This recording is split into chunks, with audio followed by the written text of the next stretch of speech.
C'est lui l'étalon, monsieur? Non, ce cheval permet de vérifier si la jument va accepter l'étalon. Parce qu'un étalon, c'est précieux. Alors il ne faudrait pas qu'il reçoive des coups de sabot. Alors celui-ci prend les risques, il prépare pour l'autre. On l'appelle un bout en train. Pourquoi on appelle comme ça? Parce qu'un bout en train, c'est quelqu'un qui entraîne, qui met de l'animation. Comme Frédéric Gamme. Comme Frédéric Gamme. D'ailleurs, où il est Frédéric Gamme? Une bonne réponse, tu remets un vêtement. Une mauvaise, t'en enlèves un. C'est pas difficile. Si c'est difficile tes questions. T'as qu'à te concentrer, faire attention. Pourquoi c'est pas moi qui pose les questions? Mais t'en poses des questions. Tu dis, pourquoi c'est pas moi qui pose les questions? Eh bien ça, c'est une question.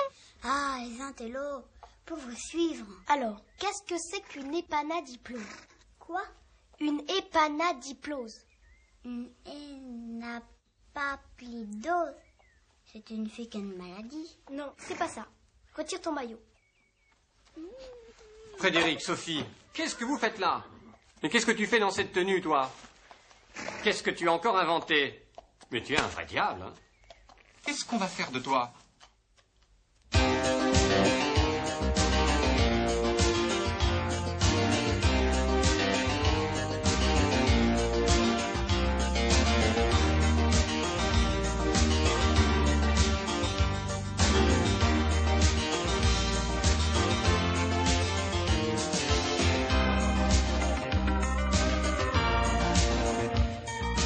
Content de vous revoir.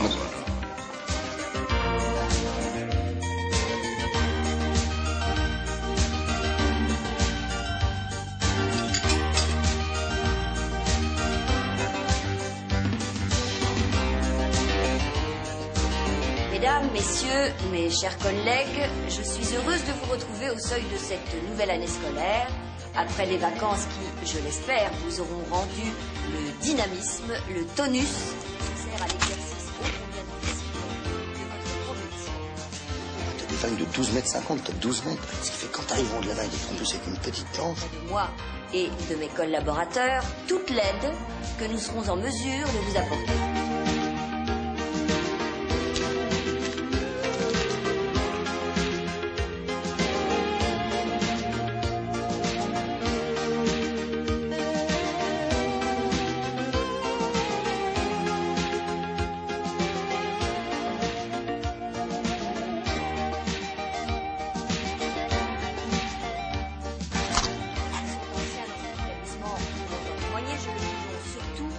Les nouveaux collègues.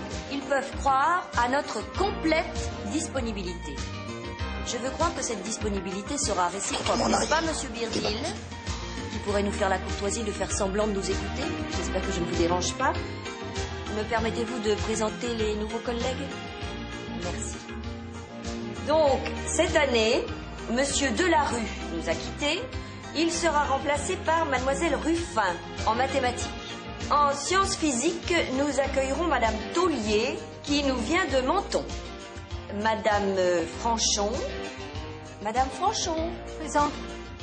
Et Mademoiselle Gallo, la nouvelle préparatrice en chimie.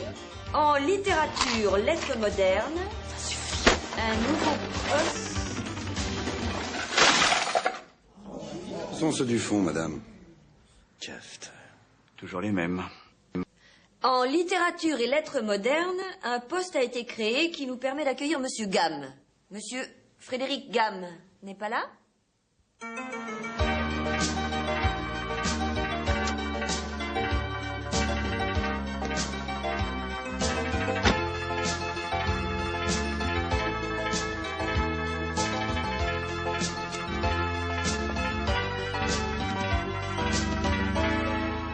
Eh bien, je vous remercie de l'attention que vous avez tous, ou presque tous, bien voulu m'accorder. Et... Bonjour, je suis Frédéric Gamme. Je suis un petit peu en retard. Un peu? Presque une heure. Surtout, ne vous excusez pas. Non, non, craignez rien.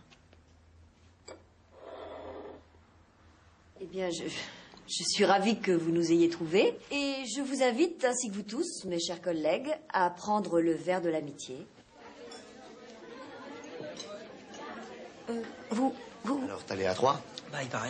Moi aussi, je les ai. Moi, c'est Gérard. Frédéric. Je fais la gym. Et lui, c'est Michel. C'est un bon. Il fait le dessin.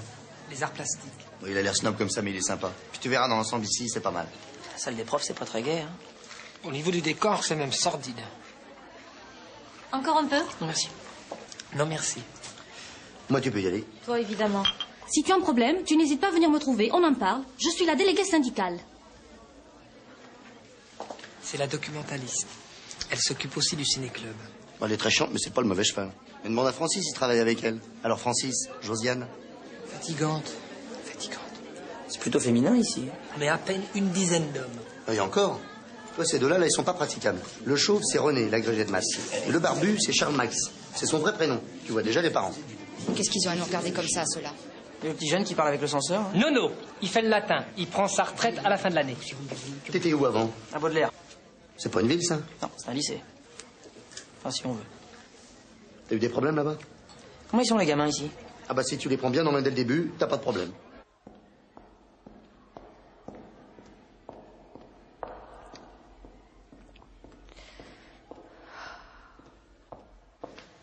C'est bien, c'est très bien. Pour un premier devoir, vous avez déployé sur le texte de Petrus Morel qui vous a été proposé beaucoup de finesse et même d'intelligence.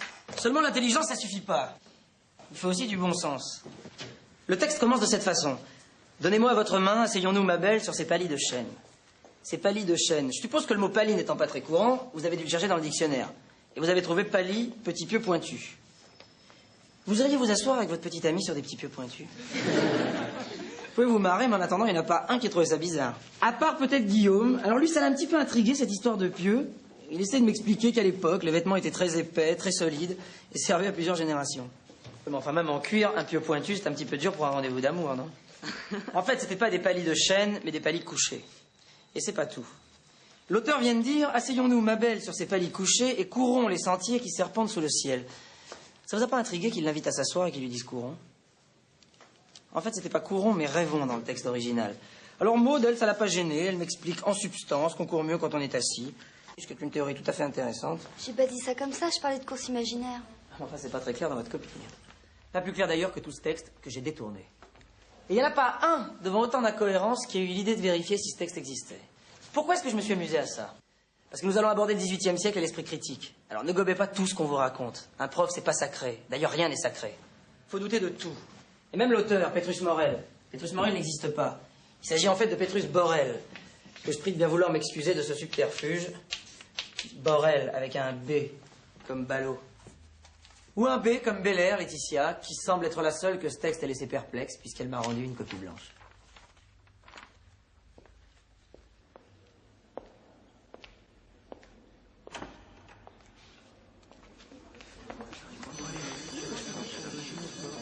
Ah, le con alors, mais il est malade ou quoi? Moi, je suis persuadé qu'il n'a pas le droit de faire ça. Non, mais s'il faut commencer à vérifier tout ce qu'il dit, ça va pas la tête. Moi, je trouve ça très fort. Et puis, il a raison, c'est vrai qu'on avale toujours tout ce que disent les profs sans vérifier. Faut reconnaître qu'il marque un point. Toi, t'es pas rancunière parce qu'il s'est bien foutu de toi. Moi, je suis pas rancunière, sinon j'aurais pas fini d'en vouloir à tous ceux qui ne m'apprécient pas. N'est-ce pas, Guillaume? Tu peux toujours lui parler, l'hypnotiser. Vous allez aussi calculer la pression qui s'exerce sur les parois du bathyscaphe à 150 mètres de profondeur. Silence! C'est très facile, faites pas semblant d'être plus nul que vous n'êtes. Il n'y a qu'à appliquer le principe d'Archimède. Archimède, qu'est-ce qui nous prouve qu'il a existé, Archimède? Alors moi, les meneurs et les petits malins, je leur pète la gueule dès le début de l'année. Comme ça, c'est tout de suite réglé. N'empêche que Archimède, on ne sait pas si... De la part d'Archimède. Dès le premier jour, je m'en suis douté.